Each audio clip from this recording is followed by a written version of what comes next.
श्लोक आहे 11वा. देवान् भावयतानेन ते देवा भावयन्तु वः परस्परं भावयन्तः श्रेयः परमवाप्स्यथ.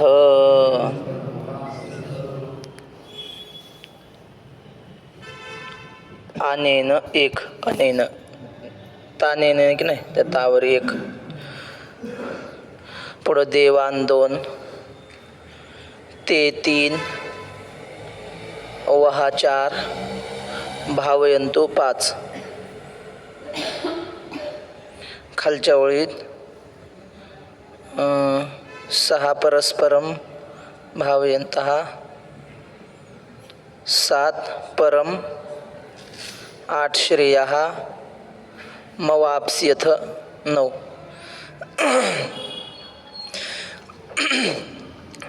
तर अनेन, अनेन म्हणजे या स्वधर्माच्या आचरणाने, देवान भावयतः, तुम्ही देवांना संतुष्ट करा, तृप्त करा. ते देवा वहा भावयंतु, देवांना आपण संतुष्ट केलं की ते देव आपल्याला म्हणजे तुम्हाला संतुष्ट करतील. परस्परम भावयन्तः, एकमेकांना प्रसन्न करणारे तुम्ही. परम श्रेयः अवाप्स्यथ, श्रेष्ठ अशा कल्याणाला प्राप्त व्हाल, असा श्लोकाचा अर्थ आहे. म्हणजे मानवाने देवाची पूजा करावी, देवाला संतुष्ट करावं, म्हणून मग देव संतुष्ट होऊन मानवाची इच्छा पूर्ण करतील. म्हणजे योग्य वेळेला पाऊस वगैरे पाडून सगळ्या मानवजातीची तृप्ती करतील, असा श्लोकाचा सरळ अर्थ आहे. काल आपण थोडं विषयांतर करून तुम्ही व्रते नियमो न करावे, शरीराते न पीडावे, धुरिकेही नवचावे तीर्थासिगा, या ओळीचं थोडं चिंतन केलं, कोणत्या व्रताचं आचरण करावं वगैरे. आळंदीमध्ये श्री गुरु बंडातात्यांनी सांगितलं होतं. ते म्हटले एका ठिकाणी कीर्तन चालू होतं आणि कीर्तनकार सांगत होते, नामा म्हणे ग्रंथ श्रेष्ठ ज्ञानदेवी, एक तरी ओवी अनुभवावे, एक तरी ओवीचा अनुभव घ्यावा. आणि मग हे ऐकलं आणि एका माणसाने ही एवढीच ओवी पाठ केली. कोणती? तुम्ही व्रते नियमो न करावे, शरीराते न पिडावे, दुरीकेही नवचावे तीर्थासिगा. म्हणजे तुम्ही व्रत करू नका, तीर्थयात्रा करू नका, काही नका. मग काय झोपा काढा, दुसरं काय? या ओळीचं तात्पर्य काय? तात्पर्य म्हणजे काहीच करू नका असं नाही. आपल्या वाट्याला जो स्वधर्म आला तो स्वधर्म निष्ठेनं पाळा, आणि जमलं तर मग बाकीच्यांची सेवा करा. पतिव्रता असते ते आपलं जीवभावाने पतीची सेवा करते, एक पती मुख्य, आणि वेळ भेटला तर मग शेजारी पाजारी काय असेल त्यांना मदत करायची, पण मुख्य काय? पती. काल्याच्या कीर्तनामध्ये सांगतात, एका पतिव्रतेचा किंवा एका स्त्रीचा पती कुठंतरी गावाला गेला, महिनाभर तिकडेच राहणार होता. मग तिनं काय केलं, आपल्या पतीची एक अशी मातीची पुतळा तयार केला एवढा एवढा, आणि मग त्याची सेवा करायची, त्याला आंघोळ घालायची, त्याची पूजा करायची, आणखी त्याला नैवेद्य दाखवायचा. म्हणजे आपला मालकच आहे असं समजून सर्वस्वी त्याची रात्रीच्या वेळी झोपवायचं त्याला. असं सगळं तिनं केलं महिनाभर. आणि मग महिना झाल्यावर तिचा मालक यायचा दिवस होता आणि ही त्या पुतळ्याची पूजा करत बसली होती. मालक इकडून दार वाजवायचा, अगं दार उघड. ते म्हणले थांबा, मी पूजा करते. कशाची? पतीची, त्या मातीच्या पतीची पूजा करते. म्हणजे खरा पती दारावर आल्यावर आता याचीच करावं का पूजा? नाही. आता बस झालं याचं, आता खरा आलाय ना त्याची सेवा करावी. तसं आपला खरा पती आहे स्वधर्म, त्याची निष्ठेनं सेवा करावी. जमलं तर मग हे बाकीचे इतर. म्हणून माऊली म्हणतात, आपला स्वधर्म जो आहे त्याला मुख्य समजून त्यांच्या अनुसरून जे काही असेल बाकी ते करावं. आपल्या वारकरी संप्रदायाचं मुख्य व्रत काय? एकादशी.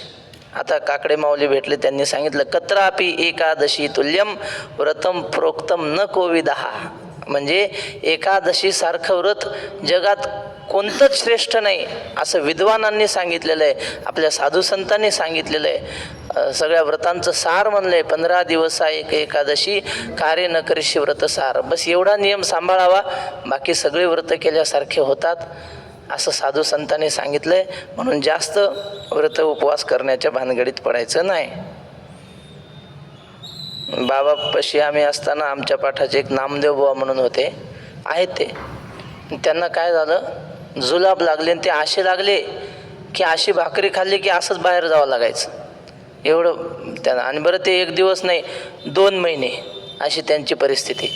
आणि मग त्यांना आम्ही पंढरपूरला बोलवलं, बाबाकडे आणलं इकडे. आणि मी बाबाला सांगितलं, बाबा हे सारखे उपवास करत राहतात त्यामुळे यांचं असं झालं बरं का. बाबा म्हणले, नामदेव तुला लय देव भेटायची इच्छा झाली का, जास्त उपवास करू नाही, आपल्या शरीराला मानवलं असं वागावं. कशासाठी सांगतो हे, उपास सोडून द्या म्हणून सांगत नाही, शरीराते न पिडावे. बाबांनी स्वतः ते एरंडेल असते तेल, ते असं फुलपात्रात पाणी गरम करायला लावलं मावशीला, आणि मग त्याच्यात ते एरंडेल तेलाचं असं एक झाकण टाकलं आणि स्वतः हाताने नामदेवाला प्यायला लावलं होतं. म्हणजे त्यानं काय होतं, पोट सगळं मोकळं होतं. तर असो, तर ह्या ओवीचं तात्पर्य अर्थ लक्षात घ्या. आम्ही काय तुम्हाला नास्तिकतेचा उपदेश करत नाही, माऊलीच्या ओवीचा भाव सांगण्याचा प्रयत्न केला. असो, शेवटी यथेच्छसी तथा करू. संत वाङ्मय हे सार्वजनिक मालमत्ता आहे असं साखरे महाराज म्हणायचे. कोणी कसा अर्थ लावायचा त्यांनी ठरवायचं, फक्त एक ध्यानात ठेवायचं म्हणले, माऊलीच्या सिद्धांताला बाध येता कामा नये, बाकी कसाही अर्थ लावा. मग असो, आजचा आपला शेवेचा श्लोक आहे, देवान भाव येताने न. त्या खालची ओवी अशी आहे, जै येणे करू निसमजता परितोषु होईल देवता, मग ते तुम्हा ईप्सिता अर्थाते देती. या स्वधर्माचं जर आचरण आपण केलं तर परितोषु होईल देवता, समस्ता देवता परितोषु होईल. आपण आपल्या स्वधर्माचं आचरण केलं की सगळ्या देवता आपल्यावर प्रसन्न राहतील. स्वधर्माचं आचरण म्हणजे आपल्याला आई वडील असतील घरात आणि आपण निष्ठेनं त्यांनाच पिता स्वयमेव नारायण, माता प्रत्यक्ष लक्ष्मी आपण, ऐसे भावी ज्याचे मन सुपुत्र जाणतो एक. आपल्या भागवताची कथा होती ना आपली, त्या पत्रिकेवर ही ओवी लिहिलेली होती वर. पिता स्वयमेव नारायण म्हणजे बाप म्हणजे म्हातारा नाही. पोरं म्हणतात माझा फादर कुठं गेला, अरे तुरे बोलतात, श्रद्धा असते का त्या फादर म्हणण्यात? नाही नाही, नाथ महाराज म्हणतात पिता स्वयमेव नारायण, बाप म्हणजे साक्षात नारायण आहे, महाविष्णू आहे. माता प्रत्यक्ष लक्ष्मी आपण, माता म्हणजे जगन्माता लक्ष्मी आहे आई, असं म्हणून जो सेवा करतो तो सुपुत्र आहे असं नाथ महाराज म्हणतात. मग त्याने मायबापाची सेवा केली ना, सगळे देव त्याच्यावर प्रसन्न होतात. आपल्याला प्रत्यक्ष पुंडलिकरायाचं उदाहरण आहे. सगळे तीर्थ ज्ञानोबा म्हणतात, आई वडिलांच्या पायाजवळ सगळी जगातली तीर्थ आली त्याला. सकळ तीर्थाची धुरे जे का माता पितरे तया सेवेसी, कीर शरीरे लोण कीजे, शरीर त्यांच्यावर ओवाळून टाकावं. लोण करायचं म्हणजे ओवाळून टाकावं आई वडिलावरून. असं जो करील सगळे देव त्याच्यावर प्रसन्न होतात. स्वधर्म परितोष होईल देवता, मग ते तुम्हा ईप्सिता अर्थात ते देती. ईप्सित म्हणजे आपल्या मनामध्ये इच्छित असलेल्या सगळ्या विषयांची देवपूर्तता करतात, आपल्याला देतात सगळे विषय. या स्वधर्म पूजा पूजिता देवता गणा समजता, योगक्षेमो निश्चिता करीती तुमचा. या स्वधर्माच्या पूजेनं जर देवांची आपण पूजा केली, माऊली म्हणतात आपल्याला सगळ्या जगामध्ये असलेला चराचरामध्ये असलेला ईश्वर त्याची पूजा करायची का आणि त्याला संतुष्ट करायचं आहे का? मग त्याला ही आपल्या फुलाच्या झाडाची फुलं वाहता येत नाहीत. कोणती व्हायची मग?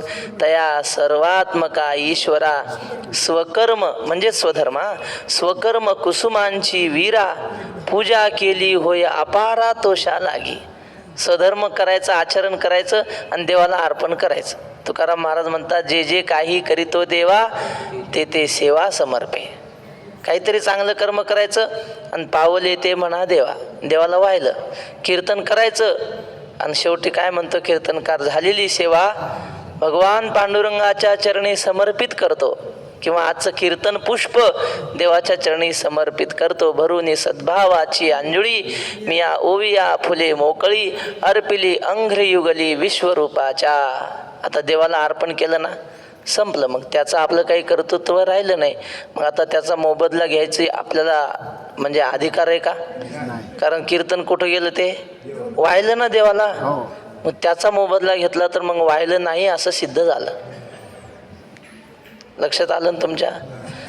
जर ते समर्पित व्हायचं असेल देवाला तर मग आपण त्याचा मोबदला घेता कामा नये. तिकटापुरतं घेतले तर वेगळी गोष्ट आहे. जाऊ द्या. या स्वधर्म पूजा पूजिता देवता गणा समजता योगक्षेमो निश्चिता करीते तुमचा. असं जर आपण स्वधर्माचं आचरण केलं तर देवता आपला योग आणि क्षेम सांभाळतील. योगक्षेम म्हणजे काय? योग म्हणजे अप्राप्तस्य प्राप्ती योग आणि प्राप्तस्य परिपालनम क्षेम. जी गोष्ट आपल्याला प्राप्त नाही ती देवता प्राप्त करून देतील. आणि प्राप्त झालेली वस्तू सांभाळण्याचीही शक्ती आपल्याला देव देतील. याला योग आणि क्षेम म्हणतात. अप्राप्त वस्तू असलेली प्राप्त होणं योग आणि प्राप्त झालेली सांभाळून ठेवणं हा क्षेम. तर अशा प्रकारची दोन्हीही आपले योग आणि क्षेम देवता सांभाळतील. तुम्ही देवा ते भजाल देव तुम्हा तुष्टतील. ऐशी परस्परे घडेल प्रीती जेथ. किती सोपं आहे ज्ञानेश्वरी, काय याच्यात अवघड आहे सांगा बरं. तुम्ही देवा ते भजाल आणि तुम्ही देवाची भक्ती कराल, देव तुमच्यावर तृप्त होतील, संतुष्ट होतील. आणि ऐशी परस्परे घडेल प्रीती जेथ. आणि मग देवही संतुष्ट होतात आणि ते आपल्याला संतुष्ट करतात. एकमेकाविषयी प्रेम निर्माण होतं की नाही? असंच आहे. तेथ तुम्ही जे करू म्हणाल ते आपैसे सिद्धी जाईल. वांछित ही पुरेल मानसीचे. मग तुम्ही मनात जी इच्छा आणली ना हे काम करायचं ते काम पूर्ण होईल. नुसतं मनात आणलं तरी पूर्ण होईल. वांछित ही पुरेल मानसीचे. मानसीचे म्हणजे मनातले. आपैसे सिद्धी जाईल, आपोआप ते काम पूर्ण होईल. वाचा सिद्धी पावाल आज्ञापक होवाल म्हणिये तुमते मागतील महारुद्धी.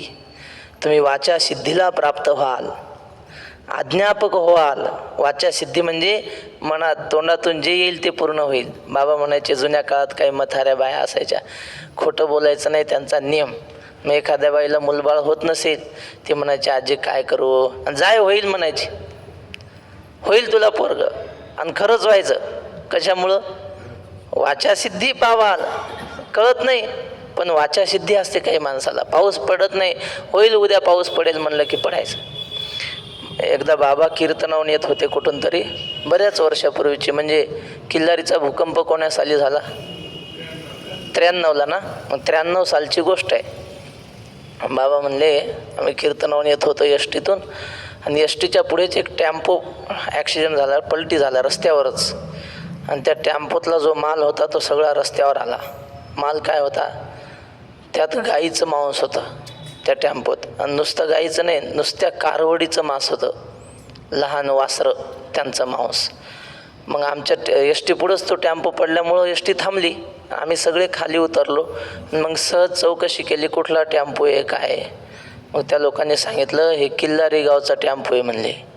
दर महिन्याला एक टेम्पो भरून मांस परदेशाला जात आहे म्हणले. इथून हे मुंबईला नेतं आहे, मुंबईहून ट्रान्सफर होतं आहे बाहेर. मग बाबा म्हणले असा राग आला, पांडुरंगाचाच राग आला म्हणले, लोकांचा नाही. इथं आलो म्हणले पंढरपुरात आणि देवाला शिव्या दिल्या. एवढं पाप होते तू असताना, तुला जर या लोकांना शिक्षा देता येत नसेल तर मला सांग, मी विटेवर उभा राहून यांना शिक्षा देतो. दर महिन्याला टेम्पो भरून मांस जर जात असेल असं बोललो म्हणले. हां अरे हो तेच ते. मग इथं आलो रात्री असं बोललो देवाला या मठातून इथूनच. आणि रात्री झोपलो आणि सकाळी बातमी आली म्हणले किल्लारी गाव संपलं, भूकंप. कशासाठी सांगितलं हे? वाचा सिद्धी पावाल आज्ञापक होवाल म्हणे तुमते मागतील महारुद्धी. स्वधर्माचं आचरण केलं ना, वाणीतून जो शब्द येईल तो पूर्ण करतो देव. म्हणजे कोणाचा नाश व्हावं ही इच्छा नाही आमची, आम्हाला फक्त सांगायचं होतं वाचा सिद्धी पावाल. वाणीतून जे येईल ते खरं होतं. म्हणे तुमते मागतील महारुद्धी. रिद्धिसिद्धी तुमच्याकडे मागतील. सगळं जग रिद्धिसिद्धीकडे मागतं, आम्हाला हे द्यावं ते द्यावं मागतं ना आपण रिद्धिसिद्धीकडे. रिद्धिसिद्धी तुमच्याकडे मागतील. किंवा दुसरा अर्थ करायचा तर म्हणिये तुमते मागतील महारुद्धी, आम्हाला काहीतरी आज्ञा द्या, आम्हाला काहीतरी सेवा द्या, असं रिद्धिसिद्धी तुमच्याकडे मागणी करतील. अष्टमा सिद्धी ओळंगती द्वारी बा. किंवा तुकाराम महाराज म्हणतात मोक्षा मागरी कामारी ते दाशी होय सांगवायशी तुका म्हणे. या सगळ्या रिद्धिसिद्धी तुमच्या पायापाशी लोळण घेतील आणि आज्ञापक व्हाल. सगळ्या जगाचे तुम्ही स्वामी व्हाल, लोकांना आज्ञा देणारे राजे तुम्ही व्हाल किंवा देवादिकांना प्रेमाने आज्ञा करणारे तुम्ही व्हाल. एखादा आमदाराच्या जवळचा माणूस असला, त्याने आमदाराचा खूप प्रचार केला म्हणा, खूप सेवा केली असली, तो म्हणतो साहेब तेवढे अमक्या गावाला लाईटची व्यवस्था करून द्या. विनंती नाही करत तो, आज्ञा करतो. कारण का? सेवेचं तेवढं सामर्थ्य असतं. तसं तुम्ही स्वधर्माचं आचरण केलं ना, तुम्ही देवांना आज्ञा द्याल, ओ इंद्र महाराज चला पाऊस पाडा.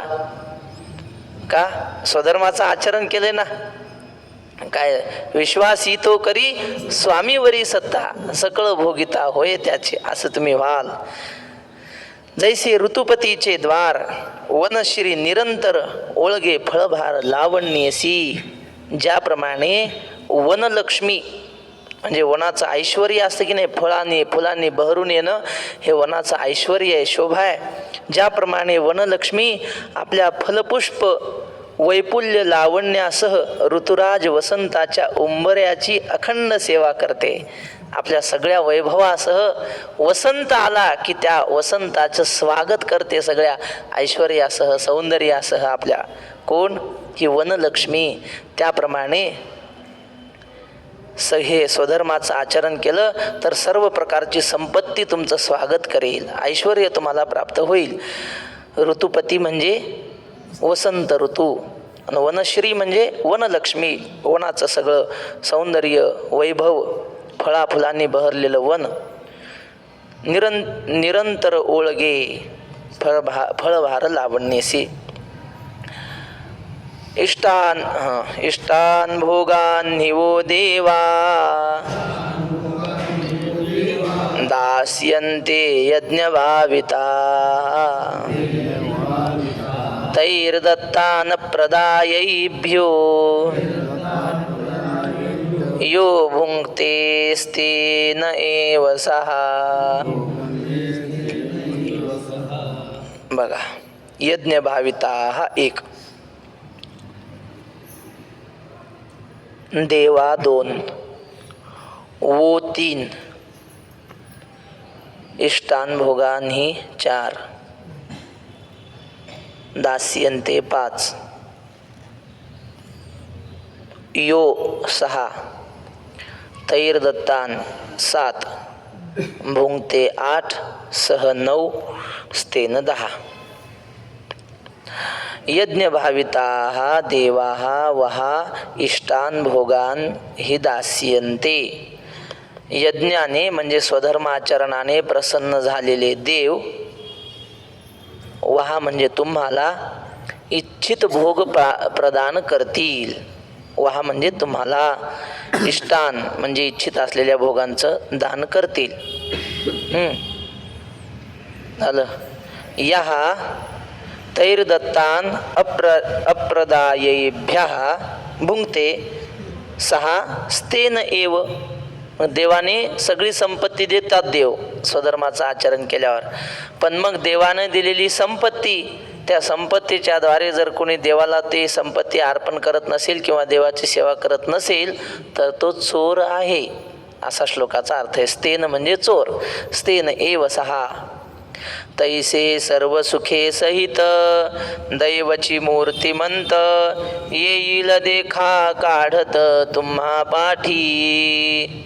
जर आपल्या वाट्याला आलेलं कर्म निष्काम भावाने केलं तर सगळ्या सुखासहित मूर्तिमंत भाग्य आपला शोध घेत येईल. आपल्याला भाग्याकडे जायचं काम नाही, भाग्यच त्याच्याकडे चालत येईल.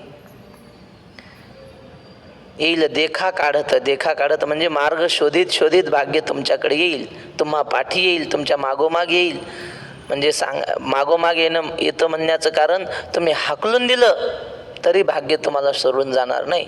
ते जुने लोक सांगतात ना, कोणीतरी एक श्रीमंत माणूस होता, पैसा खूप आणि जगाच्या वेगळंच वेळ त्याला वेळ काय होतं, आपली सगळी संपत्ती गेली पाहिजे, या पैशामुळंच त्रास होतो म्हणजे जास्त, गरीब झालो पाहिजे आपण. मग काय करावं गरीब होण्यासाठी? तर म्हणलं काय नाही, राजाचा काहीतरी अपराध करू, म्हणजे राजा आपल्याला शिक्षा देईल, आपल्याला तुरुंगात टाकेल, सगळी आपली संपत्ती घेऊन टाकेल. राजा गेला, राजा सिंहासनावर बसलेला होता आणि मग असा भाला घेतला, काठी घेतली हातात आणि राजाच्या मुकुटावरच मारली काठी. केवढा मोठा अपराध झाला, साधा अपराध आहे का राजाला मारायचं? मुकुट खाली पडला आणि मुकुटातून सापाचं पिलू निघलं. आता शिक्षा द्यावं का याला बक्षीस द्यावं? राजा म्हटलं, ह्यानं जर मुकुट खाली पाडला नसता तर हा साप माझ्या डोक्याला चावून मी मेलो असतो. राजा म्हटलं, ह्याला बक्षीस द्या, याने माझा जीव वाचवला.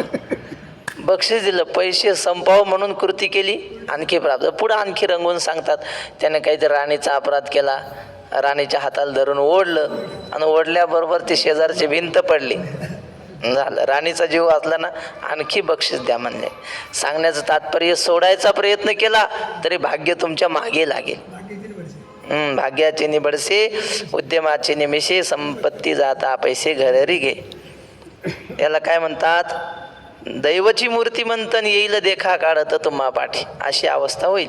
ऐसे समस्त भोग भरित व्हाल तुम्ही अनार्थ, जरी स्वधर्मे निरत वर्ताल बापा. अशा सर्व प्रकारच्या सुखांनी भोगांनी परिपूर्ण तुमचं जीवन होईल.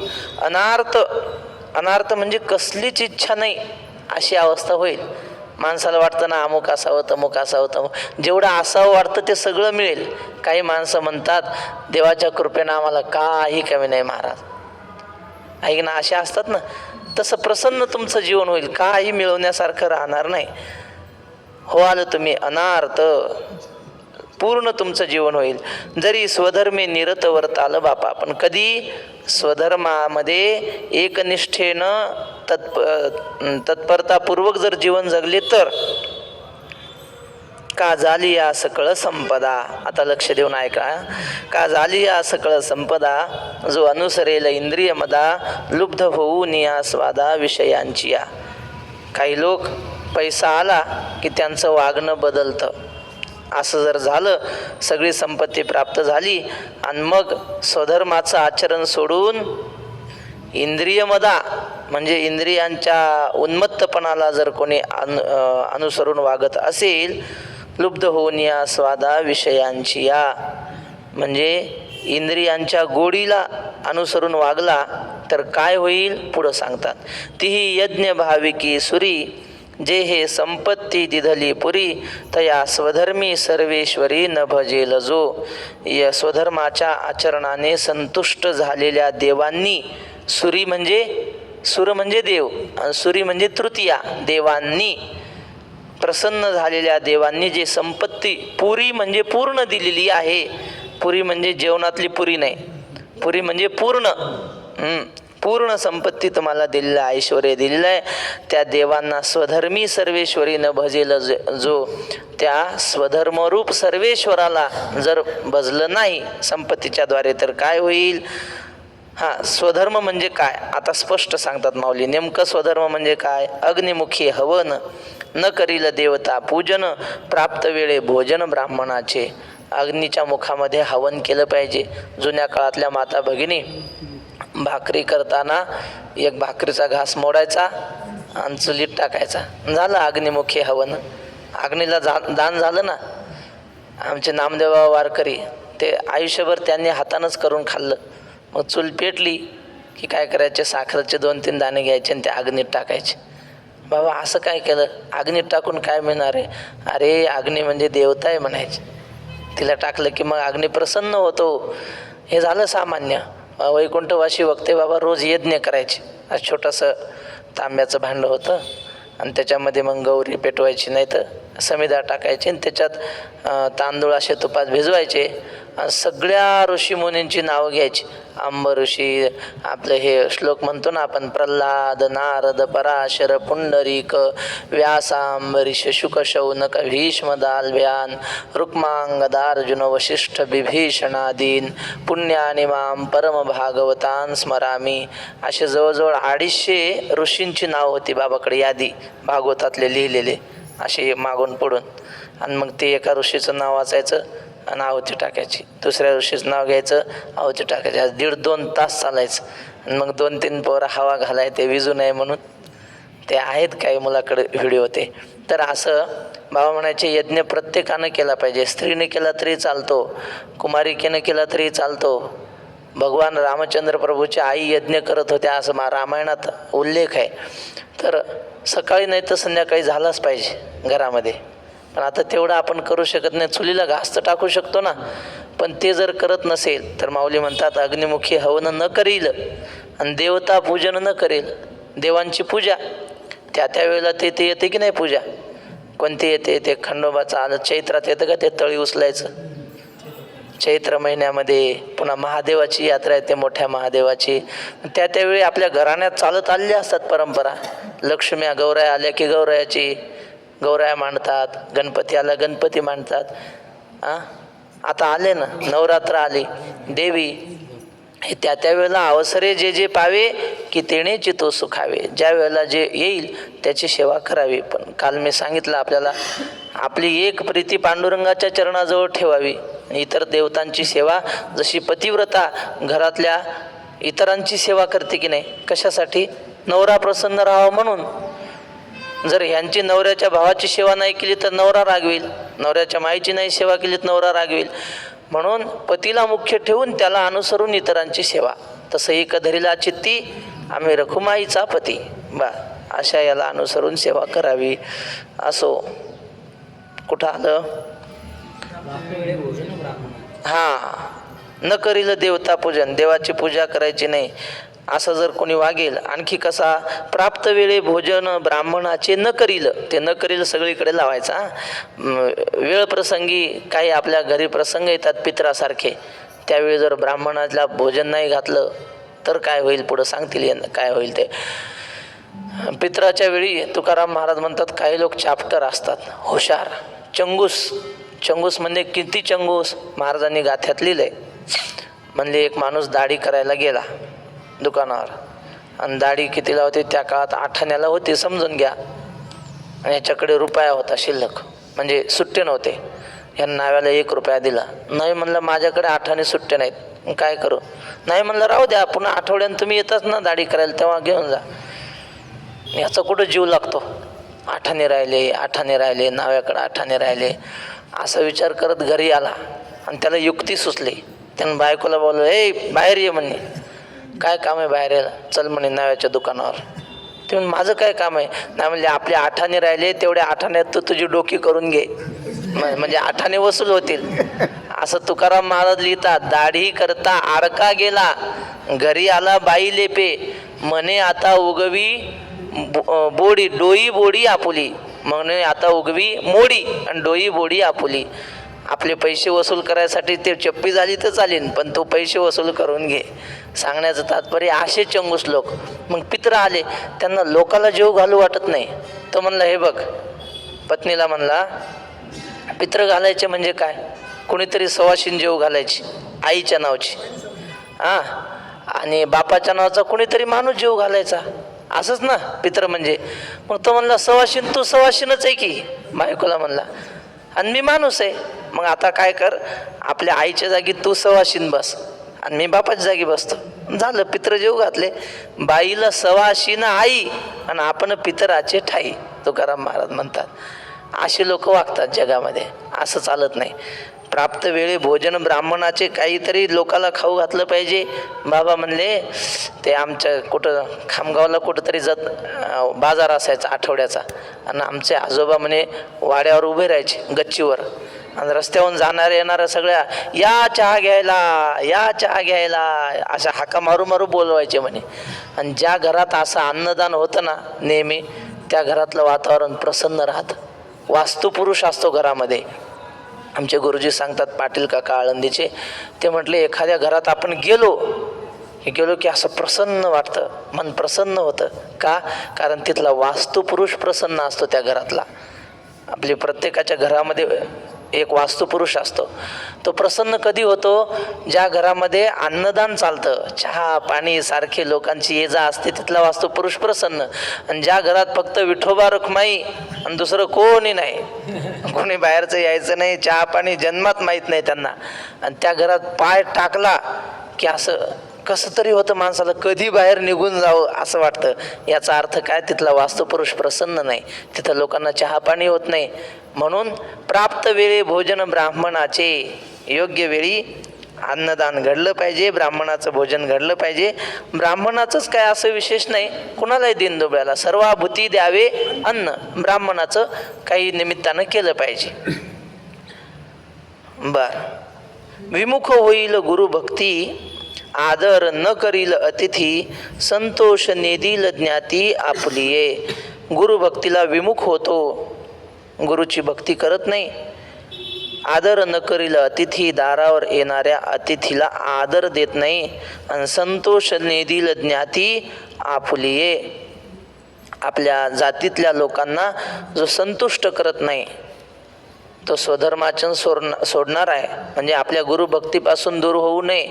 कितीतरी अशी उदाहरणं आपल्याला संत वाङ्मयामध्ये किंवा ह्याच्यामध्ये पाहता येतील. शंकराचार्य यांचा एक शिष्य होता, त्याचं नाव गिरी नावाचा पोरगा. गिरी होता आणि गिरीसारखाच होता. गिरी म्हणजे पर्वत, धिप्पाड होता, पण मग डोक्यात कमी, काही नाही, डोकं चालत नव्हतं काही. पाठाला येऊन बसायचा. इथं वक्तेबाबाचा पाठ चालायचा या खंदारकर बाबांच्या मठात, आणि तिथे एक होते नामदेव बाबा काहीतरी त्यांचं नाव, ते बी आपले साधे भोळे, पण येऊन बसायचं पाठाला. आणि एका दिवशी पाठाला यायला उशीर झाला त्यांना, आणि मग बाकीचे पोरं म्हणले, बाबा करा की पाठ चालू. नाही म्हणले, अजून ते यायचे, नामदेव यायचं आहे म्हणले. मग बरं, हे एक जण गेले पाठातले, कोण गेले ते नाव काकाला माहिती आहे. ते गेले आणि एवढा दगड आणला आणि तिथं ठेवला, आणि बाबा करा चालू पाठ. अहो म्हणले, ते यायचं नाव, हे काय नामदेवच आहे म्हणले. हा म्हणजे काय, तो याच्यात काही फरक नाही. तो का म्हणे, अशी बुद्धी ज्याची जड त्यावनी दगड बरे. तसा तो गिरी आचार्यांचा, शंकराचार्यांचा शिष्य, तो काय नाही, आचार्यांची सेवा करायचा, कपडे बिपडे धुवायचा. तो नदीवर कपडे धुवायला गेला आणि पाठाची वेळ झाली. पोरं सगळे येऊन बसले. पोरं म्हणजे ते विद्यार्थी साधे नव्हते, सगळे प्रकांड पंडित, शंकराचार्यांचं पोथी श्रवण करणारे. आणि आचार्य काही सुरू करेनच पोथी. अहो ते विद्वान म्हणले, आचार्य सुरू करा की. अरे थांबा, अजून गिरी यायचं आहे म्हणले. अहो काय त्या गिरीला सांगून उपयोग आहे, किती दिवस झालं तो ऐकतो, त्याला काही फरक आहे का? पालथ्या घड्यावर पाणी म्हणले, काय उपयोग आहे, गाडवा पुढं वाचली गीता, रातचा गंप करा सुरू आपलं. मग आचार्य म्हणले, थांबा येऊ द्या. 5 मिनटं थांबले तर गिरी आपले ओले कपडे घेऊन आला. अरे चल म्हणले, गिरी थांबले तुझ्यासाठी सगळे. त्याने कपडे तसे टाकले आणि येऊन बसला पाठात. आचार्य म्हटले, आजचा पाठ गिरी सांगतील म्हणले. लोक म्हणले, काय आचार्यांच्या डोक्यात फरक पडला का? काहीच येत नाही त्याला, पाठ सांगायला होता.